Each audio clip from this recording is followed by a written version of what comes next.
Hello everyone and welcome back to my channel. पिछले week में हमने सीखा था कि कुछ रेशियोज और कुछ टर्म्स हमने सीखे थे। आज वही रेशियोज और टर्म्स यूज़ करके हम कैसे स्क्रीनर का यूज़ कर सकते हैं अच्छे स्टॉक्स फिल्टर करने के लिए, वो आज हम सीखेंगे। और फिर जो स्टॉक्स फिल्टर होके आते हैं उसमें मैंने इस मंथ में 3 वीडियोस डाले थे। एक balance sheet analysis, profit and loss analysis और कैश फ्लो एनालिसिस। तो उसके बाद जो फिल्टर होकर स्टॉक्स आते हैं उसमें आपको अगर और डिटेल में जाना है तो आप 3 चीज़ यूज़ कर सकते हैं और अच्छे स्टॉक्स ढूंढ सकते हैं। तो चलिए चलते हैं।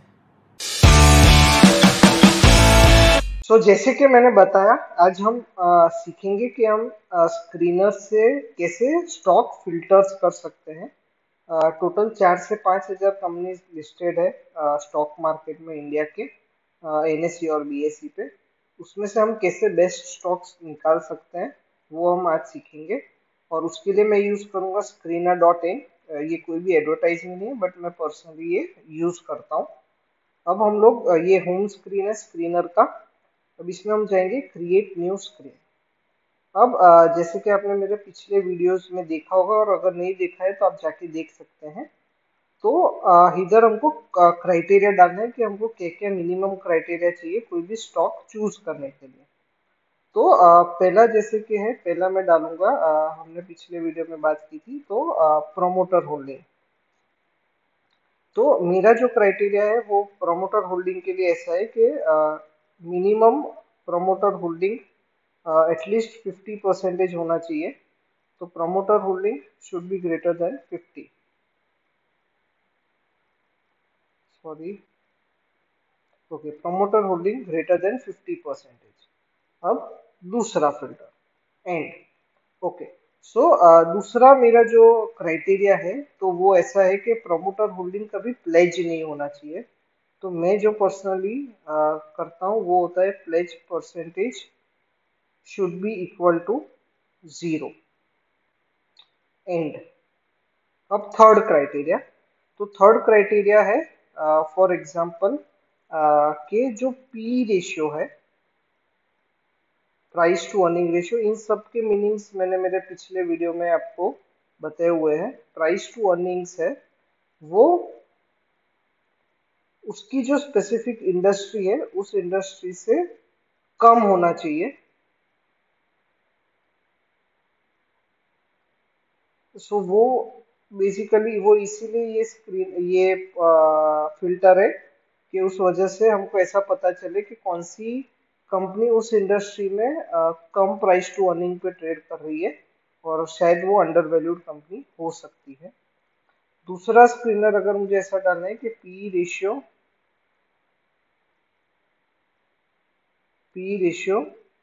वो मुझे ऐसा लगता है कि अगर 30 से ऊपर कोई भी कंपनी का पी रेशियो है तो वो जनरली ओवर वैल्यूड कैटेगरी में चली जाती है, इसलिए मैं उसका जो पी रेशियो है वो 30 के अंडर रखूंगा।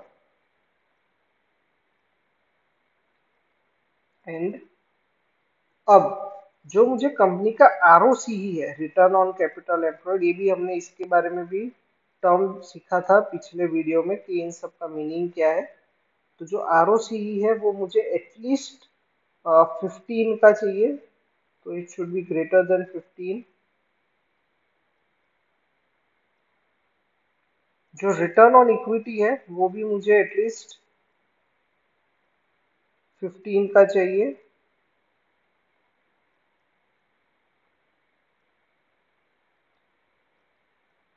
फिर मैंने बताया था पिछले वीडियो में कि जो क्वार्टरली सेल्स ग्रोथ है, year on year quarterly sales growth, वो एटलीस्ट 1% से ज्यादा होना चाहिए।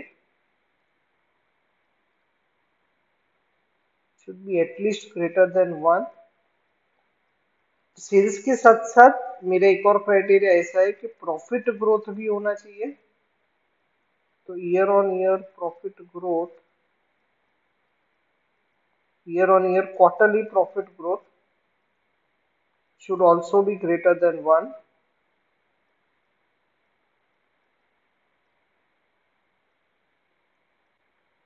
हम लोग इसमें और क्राइटेरियाज ऐड कर सकते हैं कि अगर हमको return on invested capital minimum इतना होना चाहिए, या दूसरा जो मेरा रेशियो जनरली मैं फॉलो करता हूँ वो ऐसा होता है कि डेट टू इक्विटी रेशियो जो है वो लेस देन 1 होना चाहिए। उसका जो आइडियल रेशियो है डेट टू इक्विटी वो 2:1 का है, तो मैं जनरली लेस देन 1 या लेस देन 0.5 प्रीफर करता हूँ। तो जैसे लेस देन हम लोग इधर 1 रखते हैं।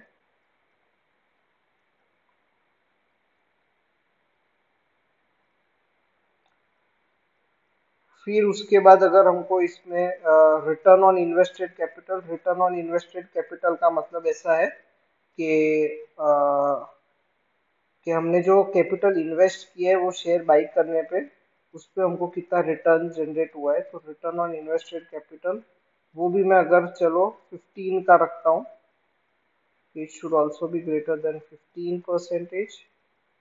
सो ये हमारा स्क्रीनर हुआ। ठीक है। तो ये हमारा स्टार्टिंग के क्राइटेरिया हुए, उसमें मैं वापस रिपीट करता हूँ। पहला है promoter holding should be greater than 50, pledge percentage 0, price to earning should be less than industry P, price to earning should be less than 30, return on capital employed should be greater than 15, return on equity greater than 15, year on quarterly sales growth should be more than 1%, profit growth should be 1%, greater than 1% every quarter, debt to equity should be less than 1, and return on invested capital should be greater than 50। अब हम लोग ये query run करते हैं। तो जैसे कि आपने देखा इसमें अभी 113 कंपनीज आ रही है। अब हमको इसको और शायद अगर फिल्टर करना हो तो हम लोग, सो ये 113, तो 4 से 5 हजार कंपनीज में से अभी सिर्फ 113 कंपनीज इधर आ रही है 113 कंपनीज की लिस्ट, यानी लेस देन 2-2.5%। अब या तो हम लोग ऐसा कर सकते हैं, इसमें और फिल्टर्स ऐड कर सकते हैं, या दूसरा ऑप्शन ये है कि हम इसमें एक एक कंपनी स्टडी कर सकते हैं हमारे डिटेल्ड एनालिसिस के लिए। पर अब हम इसमें चेंज करते हैं कि चलिए अगर मैं डेट टू इक्विटी है वो मुझे नहीं चाहिए, तो डेट टू इक्विटी यानी मुझे डेट फ्री कंपनी चाहिए, तो debt to equity should be 0। ठीक है। तो अब ये फिल्टर लगा के हम रन करते हैं क्वेरी को। तो जैसा कि आपने देखा कि जब मैंने डेट टू इक्विटी रेशियो 0 कर दिया तो सिर्फ 25 रिजल्ट्स आ रहे हैं। अब हमको अच्छी कंपनी ढूंढने के लिए अगर हम ये 25 कंपनीज भी अच्छे से स्टडी करते हैं तो हमको 2 या 3 अच्छी कंपनीज मिलेगी जिसका बिजनेस अच्छा है, जिसका ग्रोथ अच्छा है। और ऐसा नहीं है कि सिर्फ इसमें से कितनी कंपनीज ऐसा होगी जो सिर्फ पेपर पे ही अच्छी होगी, लेकिन हम इसमें से एटलीस्ट 25 कंपनीज अगर हम डिटेल में स्टडी करते हैं, उसका बिजनेस क्या है, बिजनेस मॉडल क्या है, उसका ग्रोथ प्रोस्पेक्ट क्या है, तो हम उसमें से अच्छी कंपनीज फिल्टर कर सकते हैं। दूसरा एक और है, अगर मैं इधर अभी डेट इक्विटी रेशियो वापस 1 कर देता हूँ, लेकिन मैं एक और फिल्टर ऐड करता हूँ, वो है सो वो है पीजी रेशियो। और पीजी रेशियो का मतलब क्या है, तो जैसे कि मैंने लास्ट टाइम आपको बताया था लास्ट वीडियो में कि प्राइस टू अर्निंग रेशियो यानी market price divide by earning per share. PG ratio हमको ये बताता है कि अर्निंग्स में जितना ग्रोथ हुआ उतना मार्केट प्राइस में ग्रोथ हुआ कि नहीं हुआ, मतलब उसके कंपैरिजन में मार्केट प्राइस में कितना ग्रोथ हुआ। फॉर एग्जाम्पल अगर ईपीएस अगर 10% ग्रो होता है तो मार्केट प्राइस 8% ग्रो हुआ या 12% ग्रो हुआ, तो उसका एक रेशियो निकलता है। अगर वो 1 से ज्यादा है यानी उसका मतलब ऐसा हुआ कि मार्केट प्राइस में ग्रोथ रेट ईपीएस के ग्रोथ रेट से ज्यादा है। और अगर उससे कम है, 1 से कम है, उसका मतलब ये हुआ कि EPS growth rate market price growth rate से ज्यादा है। तो हम इसमें पीईजी रेशियो में अगर हमको अंडर वैल्यूड कंपनीज करनी है तो हम पीईजी रेशियो सिलेक्ट करेंगे लेस देन 1 का। और अब हम वापस क्वेरी, आपको अगर याद हो इससे पहले जो क्वेरीज थी उसमें 113 कंपनीज आई थी। अब हम ये query, okay, return on invested capital में इधर स्पेस डालना रह गया है।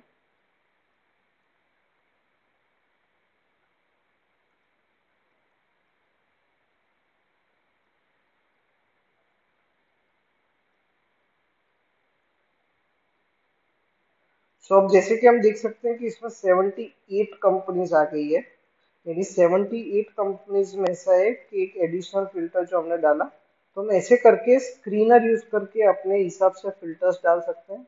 ये मैंने आपको एक एग्जांपल दिया है, उस हिसाब से आप अपना अलग फिल्टर भी डिजाइन कर सकते हैं। आपको इसमें से कुछ चेंज करने के भी, चलो अगर अभी 78 कंपनीज आ रही है, हमको उसमें कम करनी है कंपनीज, तो हम अगर इधर रिटर्न ऑन कैपिटल एम्प्लॉयड 25 कर देते हैं, तो रिटर्न ऑन कैपिटल एम्प्लॉयड अगर हमने 25 कर दिया तो अब रिजल्ट सिर्फ 47 रह गए हैं। फिर हमको क्या करना है, तो हमको फिर ये कंपनी जो हमारे शॉर्टलिस्ट हुई है उसमें डिटेल में स्टडी करना पड़ेगा, और उसमें से जिसका बिजनेस अच्छा है, जिसके ग्रोथ प्रोस्पेक्ट अच्छे हैं, जिसका प्रोडक्ट अच्छे हैं, वो कंपनीज में हम इन्वेस्ट कर सकते हैं।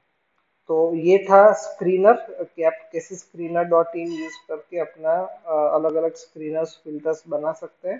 तो आप अपना फिल्टर बनाइए। आपको कुछ भी क्वेरी है तो आप मुझे कमेंट करके पूछ सकते हैं, और ऐसे और वीडियोस के लिए मुझे फॉलो कीजिए, अपने दोस्तों के साथ शेयर कीजिए, और याद रखिए, सपने देखिए, क्योंकि सपने जरूर पूरे होते हैं। Thank you.